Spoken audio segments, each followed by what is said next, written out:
اگر دستم رسد روزی به شیطان، یکی مشتی زنم بر شیره آن. که ای نامردو به انصاف تا کی، کشی مخلوق الله را به عصیان. زنم بر او چنان تا خون بگرید، زبچم این جهان بیرون بگرید.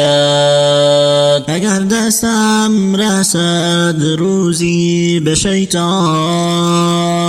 یکی مشتی زنم بر چهره آن. که ای نامردو به انصاف تا کی، کشی مخلوق الله را به عصیان. چنان کوبم که تا قام قیامت، که در دوزخ شود مدفون بگرید. اگر دستم رسد روزی به شیطان، یکی مشتی زنم بر چهره آن. یکی مشتی زنم بر چهره آن.